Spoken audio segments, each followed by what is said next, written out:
Olá! Hoje a gente vai embarcar numa jornada um pouquinho diferente.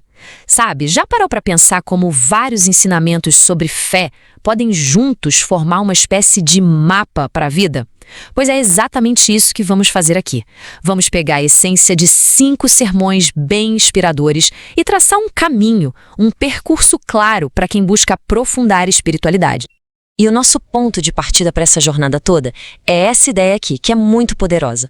A Bíblia não é vista como um livro qualquer, mas sim como uma fonte que nunca é seca, sabe? Uma fonte de sabedoria e de vida. É daí que a gente vai tirar o nosso norte hoje para entender cada passo desse caminho. Então, esse aqui é o nosso roteiro. A gente começa com o alicerce de tudo. O que significa, na prática, viver pela fé. Depois, como a gente fortalece essa conexão com Deus. A oração entra aí. E, em seguida, como a gente transforma tudo isso em ações no dia a dia. E, por fim, qual o impacto disso tudo na nossa família e nos mais jovens. Vamos descobrir juntos? Vamos lá para o nosso primeiro pilar. Viver pela fé. Essa é uma frase que a gente ouve bastante, né? Mas o que ela realmente significa na nossa rotina? Como essa ideia pode ser a base que sustenta todo o resto? É isso que a gente vai explorar agora. Olha, esse versículo de Hebreus dá uma pista incrível. A fé aqui não é só uma opção, é como o ar que se respira. A grande sacada não é apenas ter fé, mas viver por meio dela. É uma mudança de perspectiva que é, assim, fundamental. E aqui a gente vê um contraste muito interessante. Porque o mundo hoje em dia nos incentiva o tempo todo a sermos autossuficientes, né? A depender só da gente. Já viver pela fé propõe o contrário, uma confiança total em algo maior. É entender que a nossa segurança não vem de coisas materiais, mas de uma conexão espiritual. Para ficar mais claro, vamos pensar em algumas figuras. Pensa no Abraão, que foi para um lugar que nem conhecia, baseado só numa promessa. Ou no Noé, que passou décadas construindo uma arca. Todo mundo devia achar ele maluco, mas ele foi movido só pela confiança. E o Jó, que mesmo perdendo tudo, se manteve firme. Eles mostram que a fé não é só um sentimento, é atitude, é ação. Ok, se a fé é o alicerce, como é que a gente constrói em cima dele? A resposta está na oração. Ela é tipo a ponte, sabe? A linha direta que transforma a crença num relacionamento de verdade, vivo, dinâmico. Agora, se liga nessa história que dá o que pensar. Imagina você ter um nome que significa dor. Esse era o Jabez.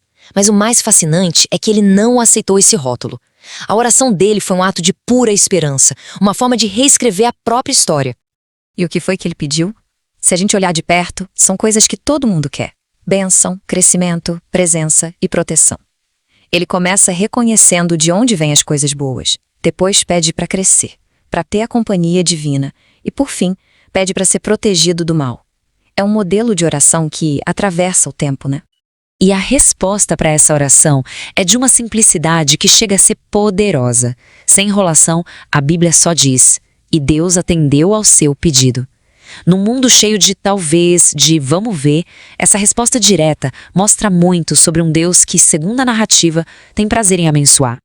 Então tá, a gente já tem a fé como base, a oração como conexão. Mas e aí? Como isso se traduz na prática, no meio da correria do dia a dia? Como essa espiritualidade sai do campo das ideias e realmente transforma o nosso jeito de viver? Aqui, a gente se depara com 2 caminhos. De um lado, tem uma espiritualidade que é só de fachada, baseada em rituais vazios, só para mostrar para os outros. Do outro, uma vida que é transformada de dentro para fora, focada num relacionamento genuíno. A mensagem é bem clara. A fé de verdade não é sobre seguir regras, é sobre uma transformação que acontece por dentro. E como é essa vida, então? É ter uma inspiração que te move, é buscar ser uma pessoa melhor como consequência natural disso, é estar aberto para uma orientação espiritual e, um ponto super importante, é compartilhar essa jornada com outras pessoas, com uma comunidade.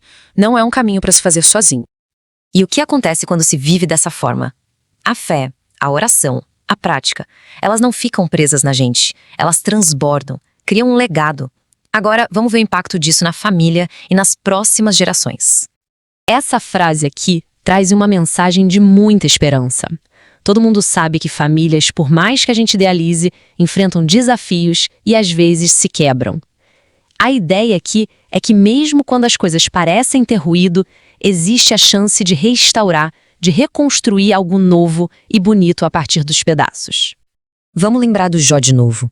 Depois de perdas que a gente nem consegue imaginar, ele viu sua família ser restaurada. Ou a Noemi, que no meio do luto encontrou um recomeço através da sua nora, a Ruth. São histórias que mostram que a redenção pode surgir das cinzas, de jeitos que a gente nem espera. E agora a gente chega numa questão que é crucial para os jovens de hoje. No mundo que bombardeia a gente com informação, com tendências virais, como é que se mantém a própria essência? Como não se deixar levar por qualquer onda que aparece? A inspiração pode vir de um exemplo bem antigo, mas super atual. As lições de Daniel e dos amigos dele parecem que foram escritas para hoje. Primeiro, saiba quem você é. Segundo, tenha integridade mesmo quando ninguém está vendo. Terceiro, faça escolhas conscientes. Quarto, ande com gente boa, que te fortalece. E quinto, trate as pessoas com respeito. É praticamente um manual para navegar em qualquer ambiente com sabedoria. E essa aqui é uma mensagem de empoderamento, de confiança. A força da juventude não é vista como algo que vai chegar no futuro. É uma realidade agora. E de onde vem essa força? Da sabedoria que carregam por dentro. É isso que capacita a superar os desafios. E assim, a nossa jornada se completa. A gente viu que tudo começa com a fé, se aprofunda com a oração, se torna real na prática diária e, no fim das contas, se espalha, deixando um legado para o futuro. É um ciclo virtuoso que transforma não só a pessoa, mas o mundo ao redor.